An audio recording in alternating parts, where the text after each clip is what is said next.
It's the Real Estate Podcast, brought to you by ANZ Home Loans for financial well-beings. And welcome back to another episode of the Real Estate Breakfast as we cover the very latest property news every morning on iHeartRadio, Spotify and Apple Podcasts. It's a Tuesday morning, January the 23rd today.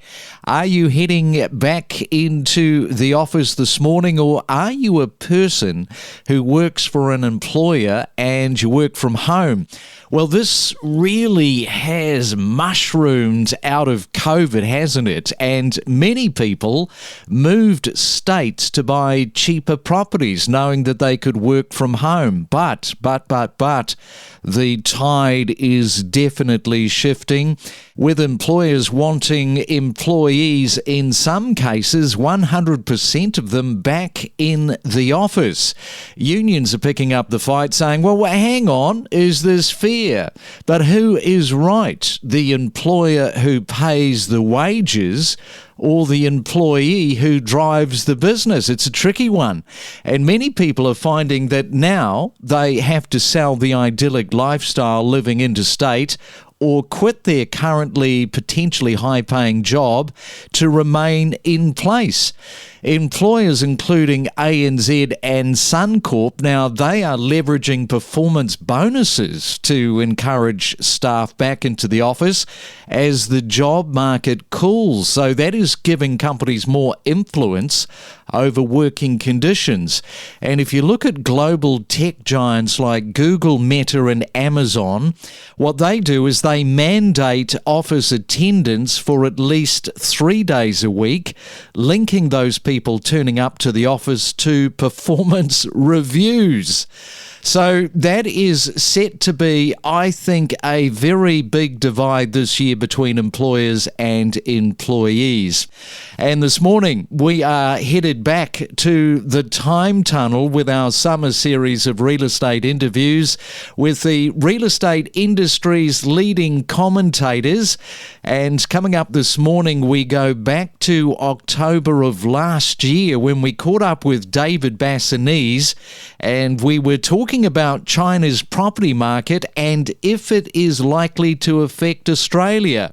We also caught up with John Chartres in Melbourne, and we talk about Armadale, where the median house price is around 2.7 million, reflecting a 10.5% increase over the 12 months of last year.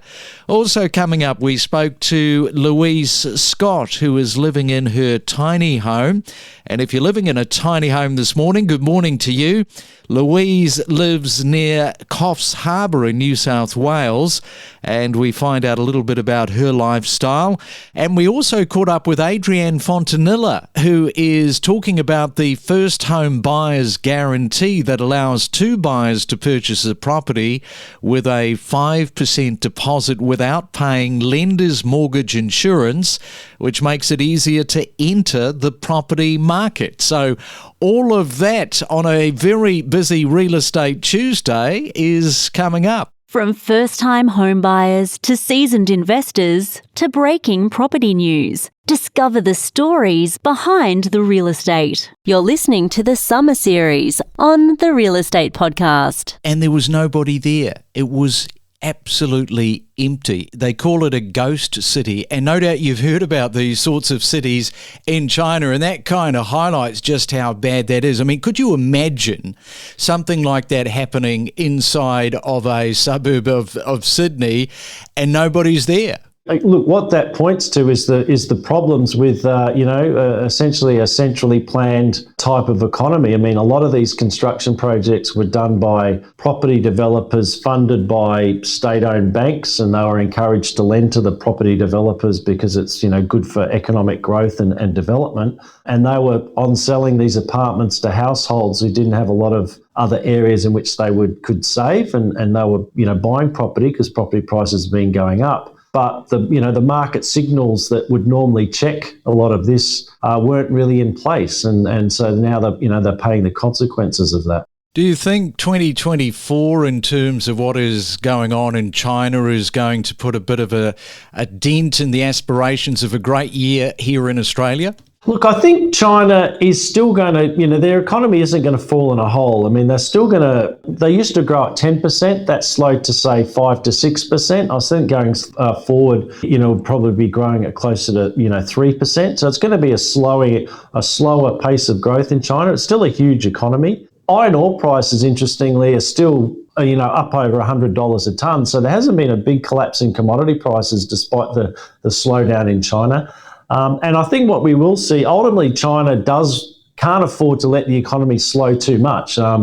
It can't allow unemployment to go too high. I mean, the Communist Party that runs the country does so by keeping the economy on an even keel. So if push comes to shove, I think you'll see major fiscal stimulus, maybe more so-called white elephant infrastructure projects, things they probably don't really need to build, but they will build for the sake of sustaining economic growth for a bit longer. So I think that's sort of how things may well start to play out toward later this year or into next year. Yeah, I think unfortunately for first home buyers, China's probably a little bit too far.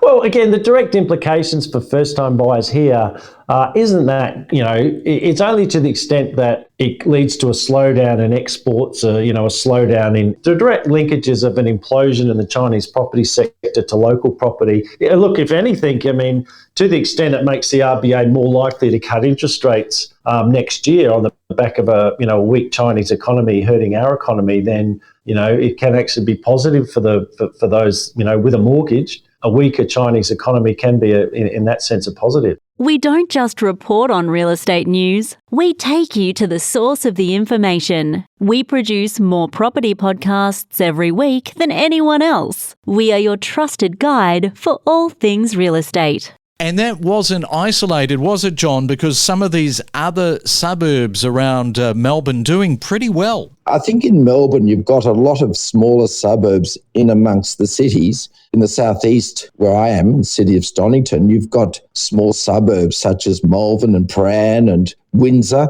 as you have Alphington in the north. Sometimes they get left behind to their neighbouring suburbs, and the buyers are very astute and suddenly find these small pockets and go, yep, that's for me, and off it goes. Now, what's happening in terms of inspections at the moment? How many people are getting out and about from what you're observing there? Look, Craig, we're getting a lot more. The weather's improving, that helps. The interest rates are now probably at their peak. So the buyers are becoming a lot more research orientated. They're coming out, looking at properties, getting a feel, seeing what's happening, getting an idea of values, and a lot more coming through our opens, which is excellent.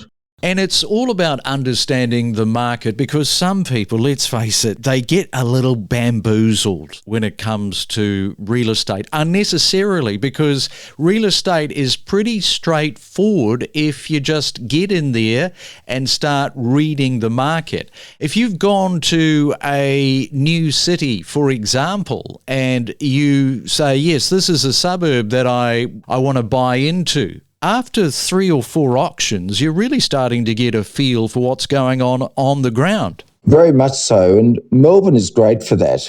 You just go through the open for inspections. Anyone can go through. You just register at the door. You can hang around and watch the auction, get an idea of who's bidding and who's not, look at the demographic or the type of people that are bidding, find out why that property is bringing more than the other one down the road. Is it because it's a better orientation or no flats next door? What is it? It's just doing the homework and very easy to do. Yeah, and one of the things that I actually like to do is I like to walk down the street and do a couple of door knocks and just ask people, is there anything weird going on in the street, particularly if there's a property that I really like.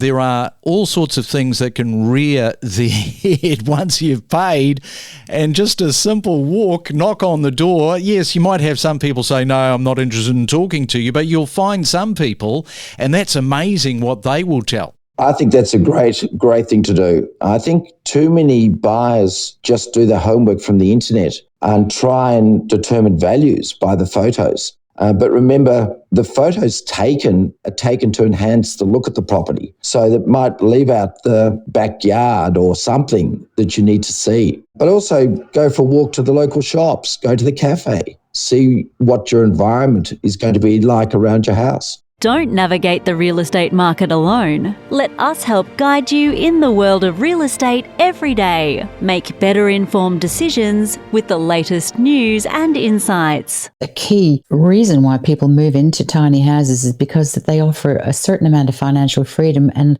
lack of obligation to banks or mortgages. And to think that you might invest in a tiny house and then have to spend $400,000 on a block of land is just nuts. But if people can cooperate and if councils can move forward and encourage people to cooperate on blocks of land, then it makes so much more sense for everybody. Yeah, especially like first home buyers, there seems to be with some council sort of this regulatory arm sort of being waved. No, you can't do that. Oh, maybe you can do that. You know, in a time 2023 when housing affordability could not be worse, I think some councils have got to wake up to this and really get on board with the tiny home living. Absolutely. Look, it really is moving forward. I can't be 100% sure exactly what, but the Victorian government recently made some legislative improvements such that they are absolutely beginning to embrace tiny houses. You know, whereas they were originally in the caravan status, which meant you could only stay in them 60 nights a year and so on and so forth,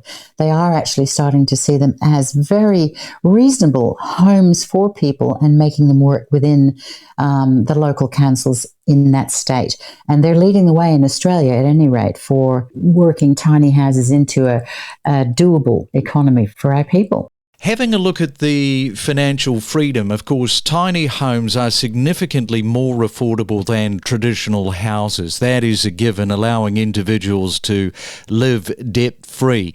I mean, it's just a no-brainer on so many levels. I wonder why there is a little bit in people's thinking about tiny homes. Can you help me and our audience understand what some of the resistance might be? Perhaps some of it might be that people simply can't see themselves living in tiny houses. There might be some judgment around what kind of person lives in a transportable dwelling. I couldn't be sure about that, but possibly a hangover from the 70s and 80s, people just judging other people living in small spaces. But apart from that, I think that whatever negativity may have lingered around the concept of tiny houses is really changing now. Look, unfortunately, they're not as affordable as they used to be. When I first started exploring it, you could pick up a tiny house brand new from between $60,000 and $80,000. Now, of course, they've not only become more of a luxury designer featured dwelling, longer and bigger as more people take them on and actually embrace the idea of it. And you'd be basically starting at $130,000, $140,000 a lot of the time, which on some levels, considering you don't have a block of land to put it on, is not as affordable as it used to be. People are getting on the bandwagon, let's say. Designers, builders are getting on the bandwagon, but hopefully it still stays as an affordable option because land is and always has been the most expensive aspect of owning property. Don't navigate the real estate market alone. Let us help guide you in the world of real estate every day. Make better informed decisions with the latest news and insights. A big game changer, really. Well, for myself, being in that age bracket, I thought I could never buy. And so you've gone in with somebody and bought property? Well, when I was 18, I thought, oh, look, I'll never be able to buy anything in Sydney with, I was working in retail back then. So I decided to buy overseas. I've got now an investment property overseas, but now I'm looking to sell that to be able to purchase something in Sydney, which is now more attainable than ever because of that first home buyer scheme. But now I'm looking to purchase with my mother, who hasn't bought before. So that'd be a game changer for us.